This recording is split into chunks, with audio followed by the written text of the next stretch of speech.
Question number 6. Does God care? What about when things are horrible? This is quite important. I remember going to a workshop in New Zealand and they were very, very when I mentioned the G word, because we are a little bit God paranoid in our societies, and they were all, I could see them reeling at this. So I just stopped and I said, look, I know I mentioned brainwashing earlier, maybe that wasn't the right word, but the thing is, how many of you here actually were exposed to God in Sunday school or through a grandma or through an auntie or through an uncle or whatever? 90% of people put their hand up. And I said, and how many of you are still following through that spiritual teaching? A couple went like that. So I said, see, so you weren't brainwashed. It's okay. You still get to make your own decision. You still got to make your own choices. God must be an option for people. We believe that we were created and we have a reason to be here and we know where we're going. We don't believe that we were a piece of goo that plopped out of a pond and spent some time crawling over the ground and then became you. In all my years of counselling, I've only ever had 2 people that absolutely are adamant they came from a monkey. Most other people have said, no, I think I must be more than that. I think I must have come from something, created. So don't get paranoid about this or worried about this. Children need to know that there is something bigger than them. There's something that is really wanting to look after them. There's a good Father who cares deeply about what's going on in their lives. You know, if my life is hard, it proves that God doesn't care. Stinking thinking, wrong theology in the making. I feel alone and unloved, so I must be. My feelings are right and shouldn't be challenged. If I feel like there's no God, there is no God. If I feel like he's abandoned me, forsaken me and left me, then he has. Our feelings are completely unreliable a lot of the time. If God really cared, he'd fix my life and make things better. People don't really reject God. You know what they reject? They reject their concept of him.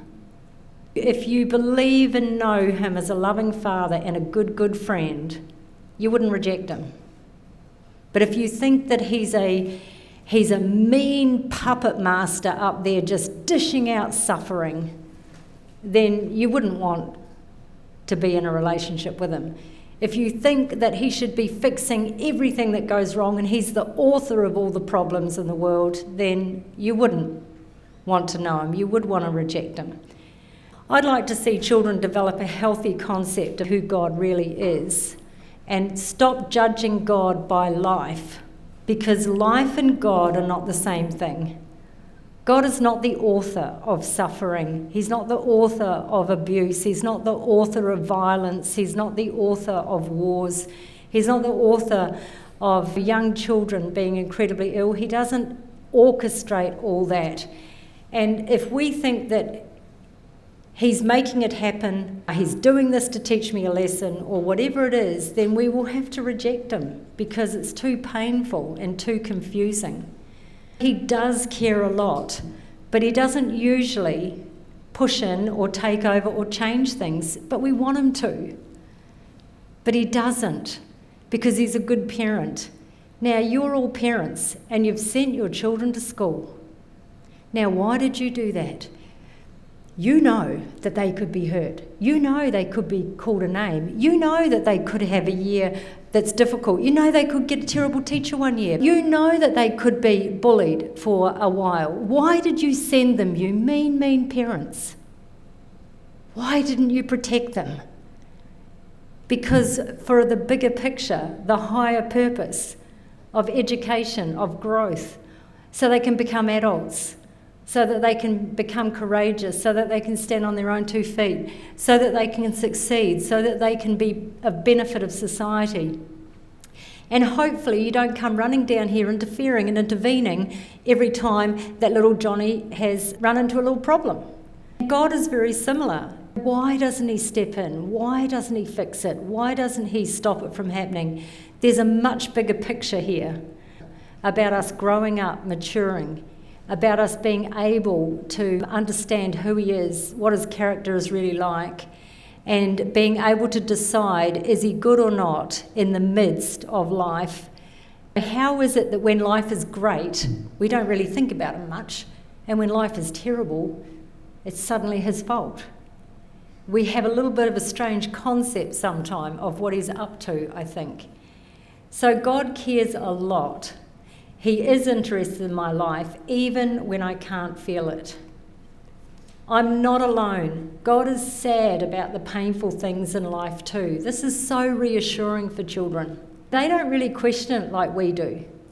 We go, oh yeah, where was he then when that happened? And they go, really? He's there. He's interested. He cares. He's with me. They're far more likely to actually believe it than we do in our cynical adult mind. It's reassuring to know that. He often uses people to show me that he cares. He's usually not the problem when things are bad or sad. He's not. I mentioned a very powerful Compass program called The Little Church That Grew. It's an amazing story of the refugees that the government brought into Shepparton in Victoria from Africa, and how they influenced and impacted Shepparton and how it changed the church there. This little, I think it was a Lutheran church, that was pretty much dying out as the people died out. And they came in with music, with life, with loudness, and with horrendous stories of suffering.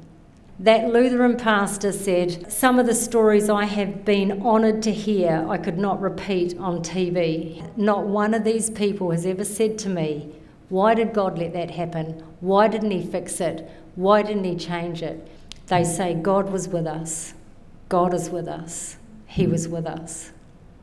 That just impacted me so much. I thought, how can they say that in that situation?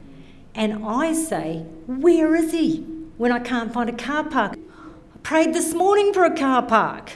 It's a slight exaggeration, I know. So God does care. Don't judge God's goodness by life. If you look at life to see if God is good, you won't know what to make of it. And you could end up with a big rift between you and God because of the disappointments of life, the blows of life, the why questions that sometimes we don't get an answer for. And that is a hard thing to live with if we have a false concept of who he is. Rule 6. God does care. Don't judge God's goodness by life. I